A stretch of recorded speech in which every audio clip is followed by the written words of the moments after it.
Today I am reading from the ninth book in the Left Behind series. The name of this book is Desecration. Antichrist Takes the Throne. And today I am reading chapter 11.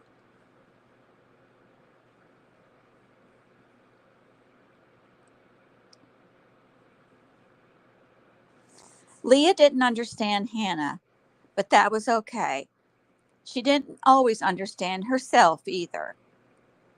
They had secured the last of the medical supplies into hard sized boxes that would fit into a cargo hold and were now monitoring Hannah's computer. You know for sure it was Hasid who called? Hannah nodded. And you want to talk to him? So why didn't you? I'm not sure I want to talk to him until I know how he's going to respond to my email. He should have written me back. Then I'd know and I could take his call. Maybe. Leah shook her head. Even if we didn't have only 3.5 years, I'd tell you life's too short and you ought to call him. He's a busy guy. When would he have had time to write you back? I found time to write. Hannah, we're not building a computer system here that has to serve 1 million people. Hannah was staring at the screen. The news was nothing but Carpathia propaganda.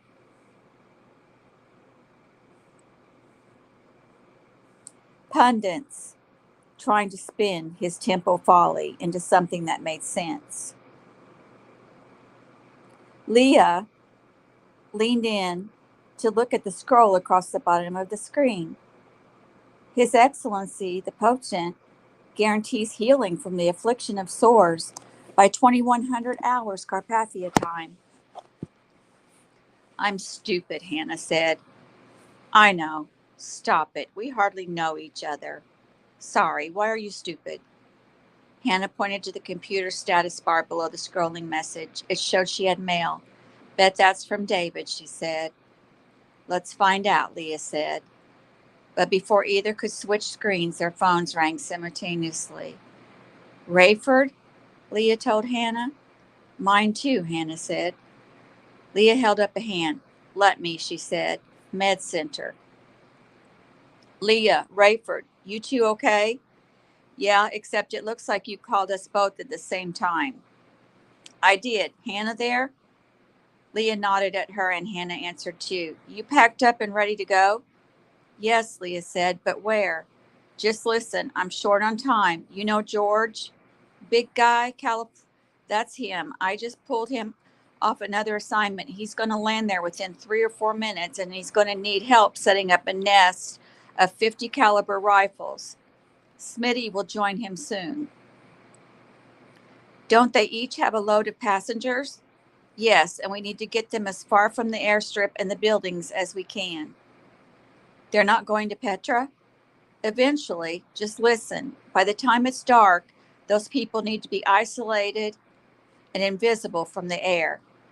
After I land there briefly and take off again, any other aircraft over Miss B. Ramon will be GC, and George and Smitty will be defending the airstrip. And we'll be babysitting 2 loads of passengers until someone comes for them? 3. I got a load too, and I need to pick up a 50 myself.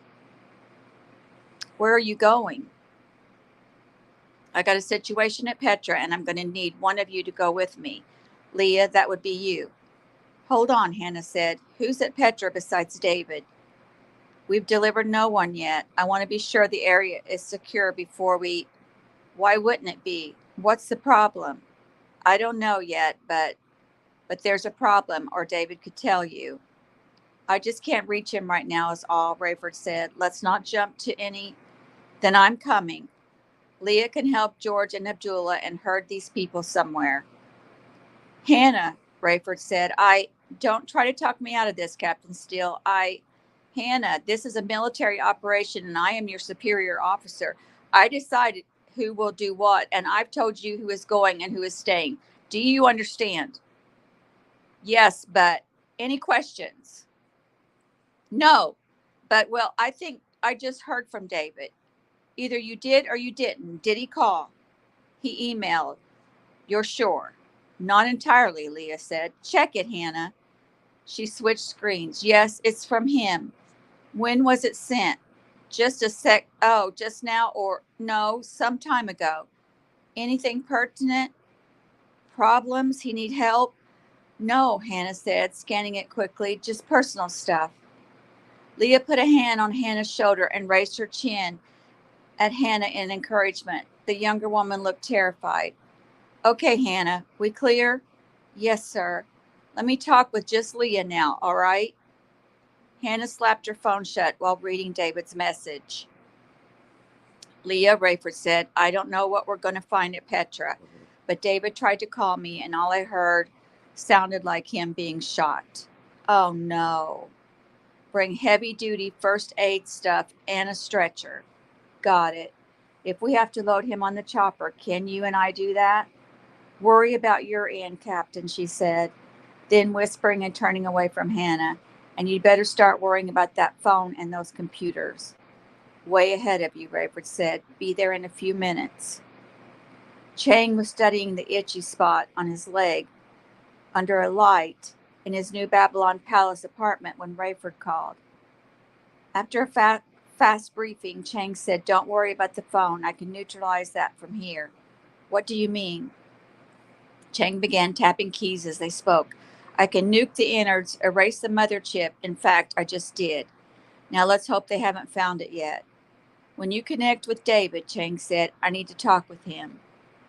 I didn't like what I heard, Chang. I know, but you can't be sure what you were hearing. I know, David was unarmed. I'm checking on those computers. Right now. You can do that? Thanks to David, we can do just about anything from here. Luckily, there's no way they can break into the software. That's on a revolving encoder that can only unravel itself, and it's programmed not to. Well, I don't understand all that, but I'm more worried we've got a bunch of crazed GCers up there who think they'd be helping their cause by just destroying all the hardware. They would be helping their cause, and they would set us way back, but there wouldn't be a bunch of them, would there? How would we know? These have to be leftovers from your attack, right? Probably. You heard the Phoenix meeting, Chang said. There were 2 unaccounted for. Rayford put down Will off the south end of the airstrip to Ms. B. Ramon and sat talking with Mac and Albie by radio as Hannah and Leah met the chopper with medical supplies and a stretcher. As Hannah led the escapees away from the craft, first finding out who understood English and Hebrew and using them to interpret for her, Leah tossed the supplies aboard and waited outside. Mr. Smith is bringing your weapons, she mouthed.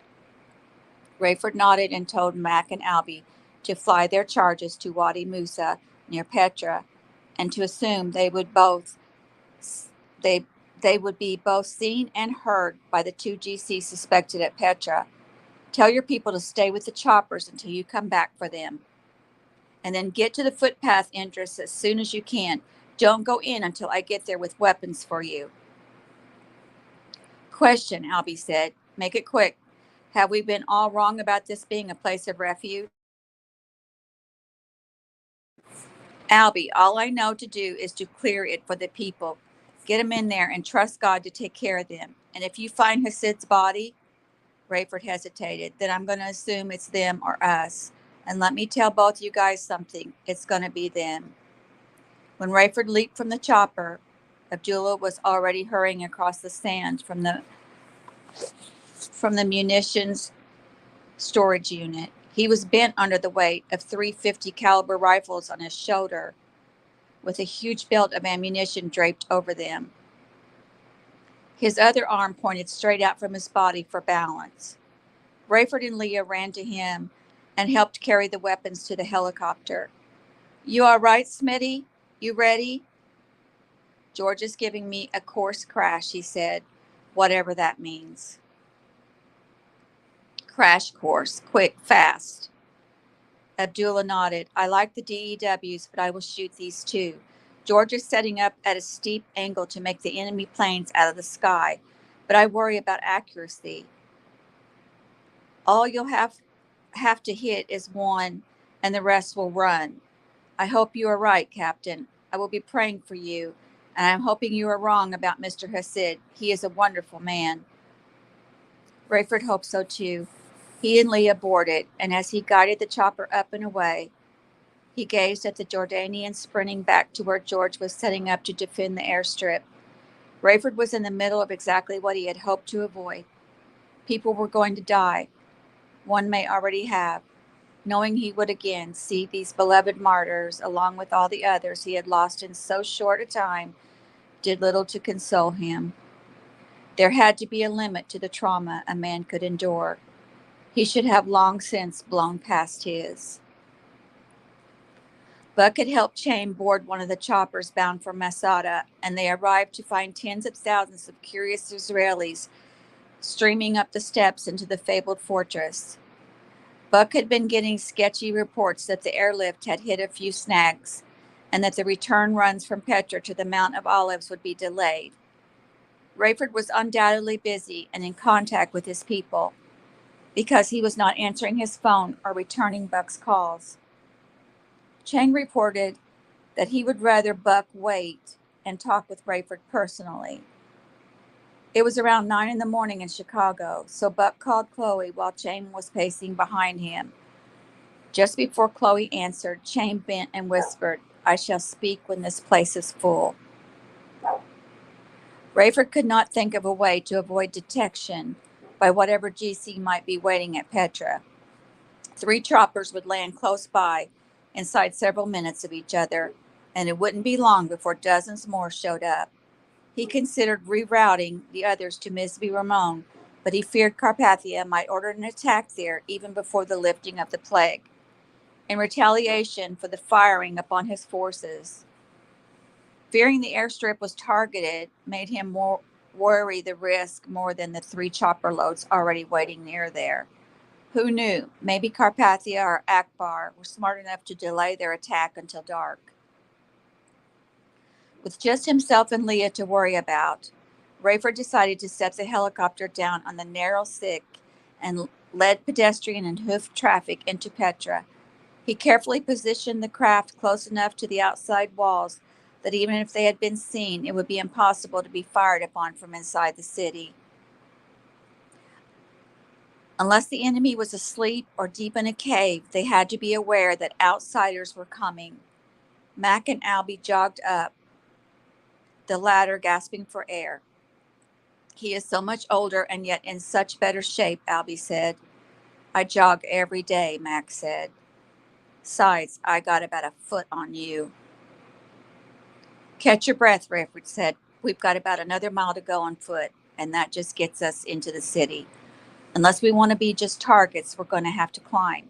And you remember how heavy these babies are." He handed 50s and ammo to each man while Leah dragged out her box of supplies. "The stretcher," she said. "Bring it or leave it. We can always come back for it," he said, reminding Mac and Albie to carry the weapons vertically to focus the center of gravity. "When we get inside, we're going to split up. If there are 2 of them, we'll even the odds a little. I'm assuming they'll be above us, which gives them the first advantage. Resist the urge to call out for David." "That's your urge," Mac said. Rayford nodded. "I want to know what happened to him, even if it's what I fear." "Let me look for him," Leah said. "I'll leave my stuff at the other end of the gorge. I don't know why you couldn't have spared another of those rifles." "Too much to carry," Rayford said. "Anyway, I hope you're busy with a patient." "I won't be much good to him if I'm dead," she said. Mac handed her his sidearm. "It's only a .45, he said. "I'll take it. You know how to use it? Safety on the left?" Mac nodded. "I know more than Captain Steele thinks I do," she said. "We're only as good as the slowest man," Rayford said. "Albie, lead the way. We need to hurry, but don't waste all your energy." Albie pulled up his trousers, tightened his belt, and retied his boots. Hoisting the weapon, he swung it vertically and leaned it back into one shoulder. He started off at a fast walking pace, frustrating Rayford, but soon enough he seemed to catch a second wind and began to trot. Mac dropped in behind. lopping easily. Rayford let Leah slide in front of him and had to admit he was amazed that she could lug the medical box in one hand, keep her other arm out for balance, and still trot along a space. Rayford himself had little trouble keeping up, but he felt every one of his years and every joint as well. A little more than 10 minutes later, the narrow, high-walled gorge opened into the stunning sight of Al-Kishna, the treasury, once purported to hold the riches of the Pharaoh at the time of the Exodus. Under different circumstances, Rayford would love to have gawked at the towering facade cut out of solid rock, but he and his people, not to mention the million that were to follow, were at a point of no return. Albie stopped and bent over, sucking for air. The rest quietly set down their loads. Rayford moved ahead of them and squatted, peeking out into the vast opening. It was then that he realized that either by dumb luck or the subtle leading of God, he had done something right. He heard the thawking of at least one more helicopter and knew that more could not be far behind. All those birds had to give the GC, if that's who was there, pause. Where would they hide but in a cave? Unless they went on an immediate offense, they would be quickly outnumbered and had to assume they would be easily overrun. Rayford turned and whispered, "Leah, leave the med box here. Take a hard right. Stay low and out of sight as much as you can. Circle around as far as you can. Go before having to ascend. If that gives you too much exposure, find a place to stay hidden. Our main objective is to find David and get him out of here. He usually called me from one of the high places for best reception." "Have you tried calling him again?" Leah said. Chang already nuked his phone to be safe. Safe for whom? What if he's trying to contact us? "We couldn't risk it, Leah," Rayford said. "Albie's going to be going left. Mac and I will cover each other and try to see what's straight ahead, past the main monuments. We're all trying to get as high as we can without becoming targets. If you find David, click your radio twice and we'll find you. If you encounter the enemy, keep clicking till you see us. Questions?" They looked at each other in the cool dimness of the gorge and shook their heads. As they moved out into the brighter but fading sun before twilight, Rayford was overwhelmed with the feeling he was in someone's crosshairs. It was nothing unique. He had felt the same way years before in weekend paintball games. There was just something about knowing you were likely beneath your enemy that made you feel you could be seen without being able to see. Rayford must have seemed as slow to Mac as Albie had to Rayford, because as soon as they reached a clearing wide enough for him to get by, Mac easily moved on ahead. He was headed for the shadow of an outcropping of rock, and Rayford accelerated to stay with him. They knelt there, panting, and Mac squinted across the high horizon behind them. 2 more choppers flew over, and almost immediately Rayford heard 2 clicks on his radio. He and Mac caught each other's eye. "Who?" Mac mouthed, leaning out and looking to his left, where Albie would have gone. Rayford leaned the other way and saw Leah behind a rock maybe 100 yards away and 30 or 40 yards up a rocky path. He elbowed Mac, and they stared at each other as she held up an open palm to them and kept her eyes in the direction of whatever she had seen. She pulled the .45 from her belt with her free hand, but her open palm and her gaze did not stray. Finally, she turned and looked directly at Rayford and Mac. She pointed 2 fingers at her eyes, then her index finger above her and to the left, which would put the target almost directly above the men. She held up 2 fingers. "2 directly above us," Rayford whispered. Mac nodded. "I'm guessing she's looking a couple 100 yards up." Rayford kept his eyes on Leah as he started to scoot out from under the rock overhang, but she held up her palm again, stopping him as she continued to watch. Suddenly, she showed him the back of her hand and beckoned him out with her fingers. He hesitated, and she looked at him and nodded, then looked back up. Rayford Duckwald walked out and turned to look. He stared at the sheer face of a rock wall and looked back at Leah to see if he could keep coming out. She nodded, and he heard 2 more clicks on his radio. That made him and Mac and Leah look to where Albie was climbing. He signaled the same as Leah from her vantage point. Rayford backed away from Mac, who stayed in position until he saw the 2 GC with their backs to him on the high ridge. Both were uniformed and armed, but they looked lethargic, following the helicopters and checking the valleys below too. Rayford signaled to both Leah and Albie to keep moving, then nodded to Mac to follow him. They hurried out and between building walls to a small gorge that led to a path toward higher ground. They waited at a bend where they were out of the line of vision of the 2 on the ridge far above. They're too far from Leah and Albie to hear their radios, Mac whispered. Rayford mashed the button and said, "How sure are we there are only 2? No idea, Leah said. They're not on assignment, Albie said. They're hurting, and they don't seem to be answering to anyone. They're not doing anything specific, just hanging around waiting. You'd bet there are no others? Not sure. I'd stake my life on it, Albie said. Mac clicked in. That's exactly what we're doing, he said. Make the call. If we had to decide, I'd say it's worth the chance, but what's the rush? Hundreds of people starting to line up outside, Rayford said, and they've got to be an hour above us. 2 clicks interrupted, and Leah came on. I see about 100 yards. I can advance without their seeing me. Shall I go for it? Rayford glanced at Mac, who nodded. Affirmative. 3 clicks when you're in place, but don't speak unless you know they're far enough away. As soon as he said that, Leah began a long but smooth ascent, the sidearm in her hand. The 2 GC abruptly turned and walked the other way. They're headed your way, Albie, Rayford said. I hope they keep coming, he said, and he lay on his stomach, unfolding the built-in bipod and loading his weapon. That's not a bad idea, Max said. We can set up right here. We got Leah up there without us. Then, Mac, we're using her for bait. Mac shook his head. Not unless they turned back toward her. He nodded at her. She'll reach a flat area up there in 30 minutes. Mac thrust around into the chamber of the big gun and stretched out his belly.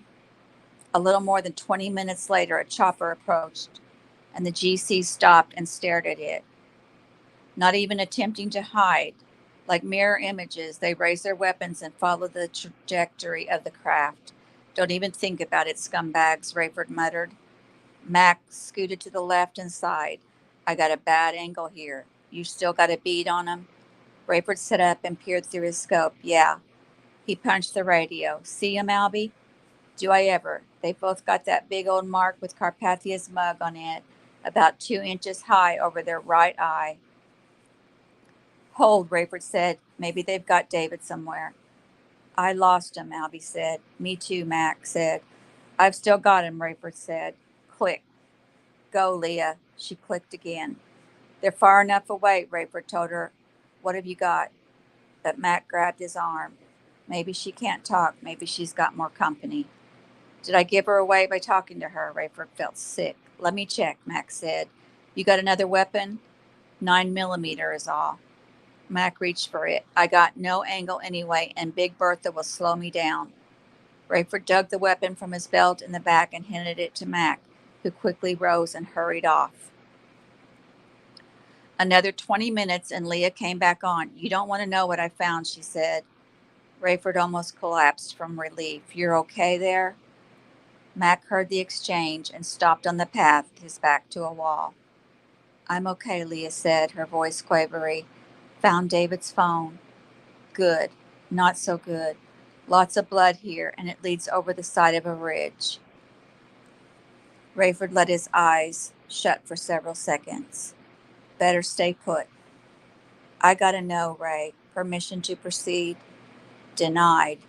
Those 2 come any farther around a crag and they be able to see you. Thought you said they were closer to Albie. They are, but there's a clear visual line if they come around. I'll risk it. Negative. Come on, Rayford. They couldn't hit me from there anyway. Leah, stay put. From as far away as she was, Rayford felt her glare. He wanted as badly as she did to know just whether the trail of blood led to David's body, especially if there was a chance he might still be alive. Where are they now? She asked.